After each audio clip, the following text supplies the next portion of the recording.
بسم اللہ الرحمن الرحیم۔ السلام علیکم ناظرین، واقعہ کربلا ایک ایسی دکھ بھری داستان ہے جو کئی صدیوں سے اہل اسلام کی آنکھیں نم کیے ہوئے ہے۔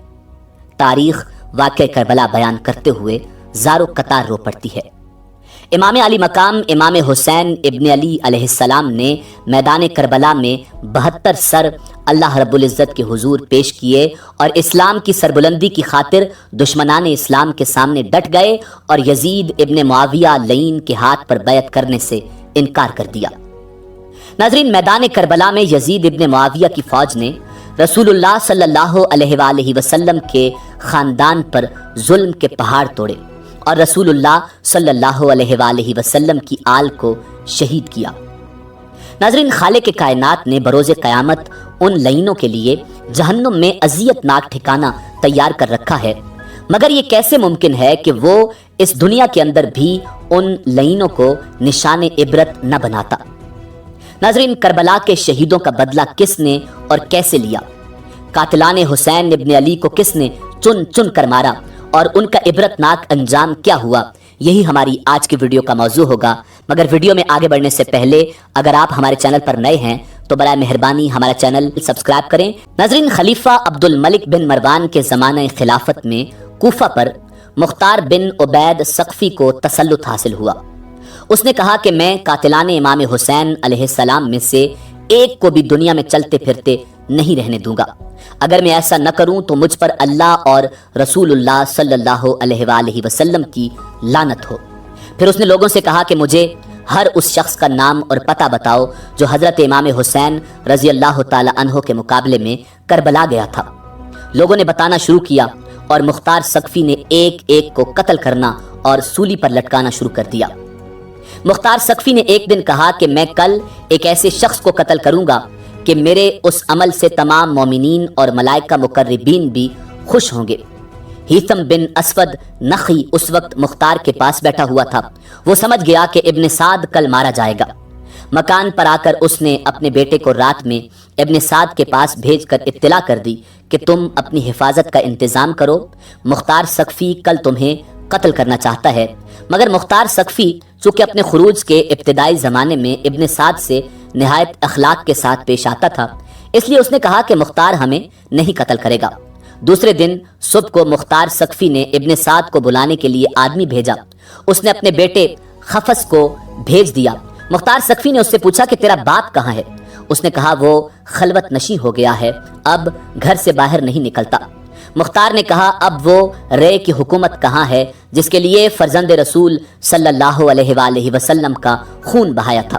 اب کیوں اس سے دستبردار ہو کر بیٹھا ہوا ہے؟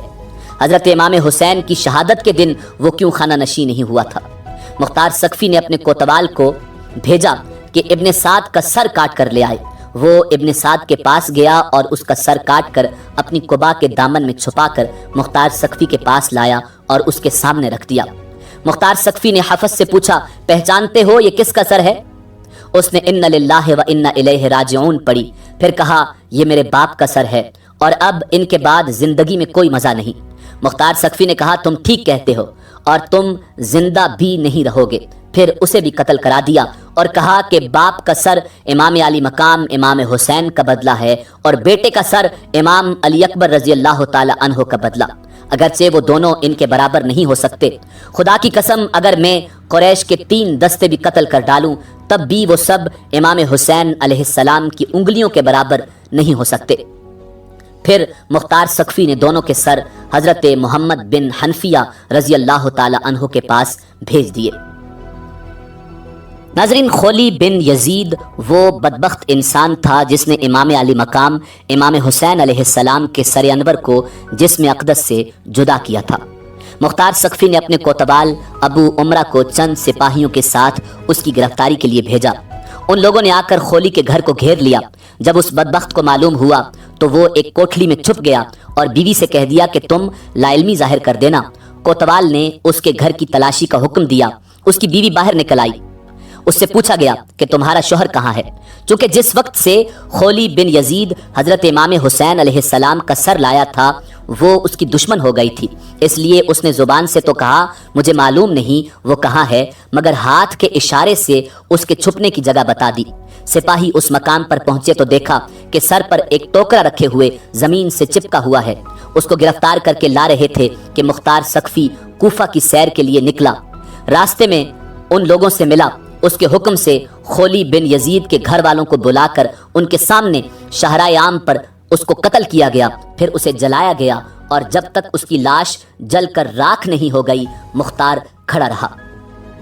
ناظرین، تاریخ تبری کے مطابق مسلم بن عبداللہ زیابی کا بیان ہے کہ جب حضرت امام حسین علیہ السلام کے مقابلے میں کربلا جانے والوں کو پکڑ پکڑ کر مختار سقفی قتل کرنے لگا تو ہم اور شمر ذل جوشن تیز رفتار گھوڑوں پر بیٹھ کر کوفہ سے باہر نکلے۔ مختار سقفی کے غلام ضربی نے ہمارا پیچھا کیا، ہم نے اپنے گھوڑوں کو بہت تیزی سے دوڑایا، لیکن ضربی ہمارے قریب آ گیا۔ شمر نے ہم سے کہا تم گھوڑے کو ایڑ دے کر ہم سے دور ہو جاؤ، شاید یہ غلام میری طاق میں آ رہا ہے۔ ہم اپنے گھوڑے کو خوب تیزی سے بھگا کر شمر سے الگ ہو گئے۔ غلام نے پہنچتے ہی اس پر حملہ کر دیا۔ پہلے تو شمر اس کے وار سے بچنے کے لیے گھوڑے کو کاوا دیتا رہا، اور جب ضربی نے اپنے ساتھیوں سے دور ہو کر حملہ کرنا چاہا تو شمر نے ایک ہی وار میں اس کی کمر توڑ دی۔ جب مختار سقفی کے سامنے ضربی لایا گیا اور اس کو واقعہ معلوم ہوا تو اس نے کہا اگر یہ مجھ سے مشورہ کرتا تو میں کبھی اسے شمر پر حملہ کرنے کا حکم نہ دیتا۔ ضربی کو قتل کرنے کے بعد شمر کلتانیہ گاؤں میں پہنچا جو دریا کے کنارے واقع تھا۔ اس نے گاؤں کے ایک کسان کو بلا کر مارا پیٹا اور اسے مجبور کیا کہ میرا یہ خط مصعب بن زبیر کے پاس پہنچاؤ۔ اس خط پر یہ پتہ لکھا تھا۔ شمر ذل جوشن کی طرف سے امیر مصعب بن زبیر کے نام کسان اس کے خط کو لے کر روانہ ہوا۔ راستے میں ایک بڑا گاؤں آباد تھا جہاں کوتوال ابو عمرہ چند سپاہیوں کے ہمراہ جنگی چوکی قائم کرنے کے لیے آیا تھا۔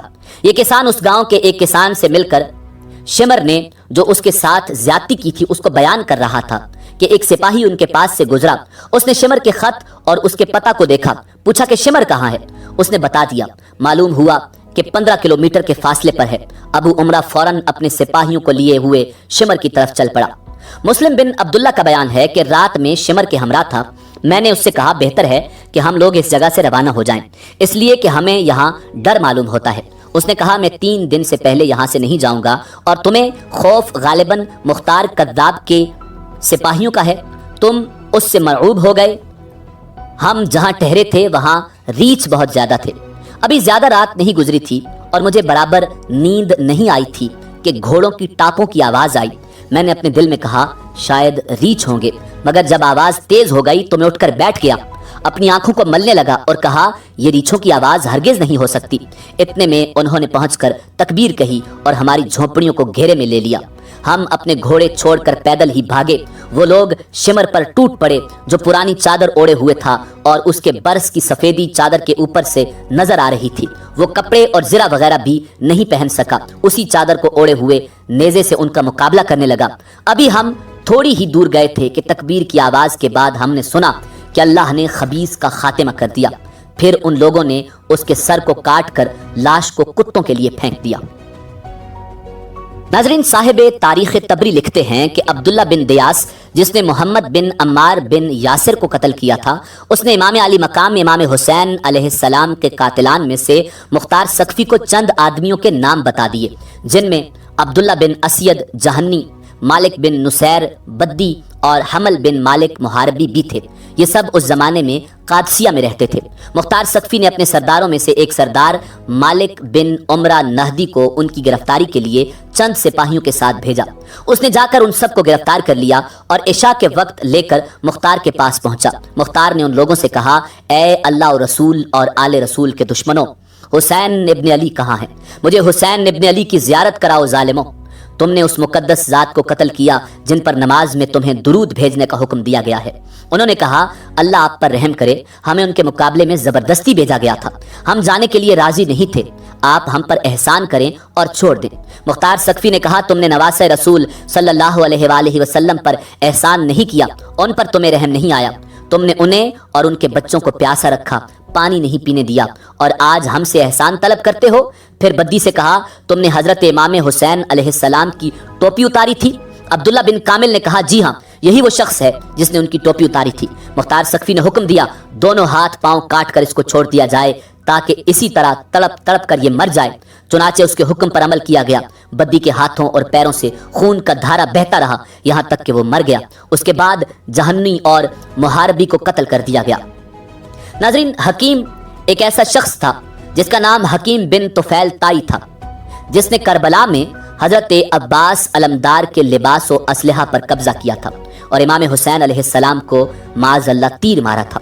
مختار سقفی نے عبداللہ ابن کامل کو اس کی گرفتاری کے لیے چند سپاہیوں کے ساتھ بھیجا۔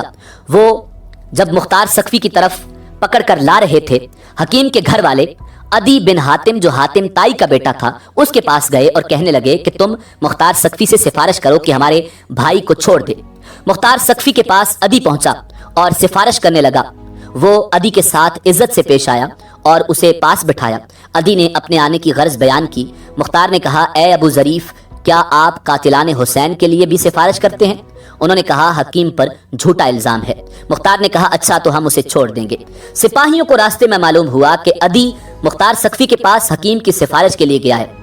ان کو لگا کہ اگر حکیم کی سفارش مختار سقفی نے قبول کر لی تو وہ حکیم کو چھوڑ دے گا، اس لیے ان سپاہیوں نے راستے میں ہی حکیم کو قتل کر دیا اور یوں اسے نشان عبرت بنایا کہ اسے ایک کمرے میں بند کیا گیا اور کہا کہ تو نے حضرت عباس ابن علی کے کپڑے اتارے تھے، ہم تیری زندگی میں تیرے لباس اتارتے ہیں۔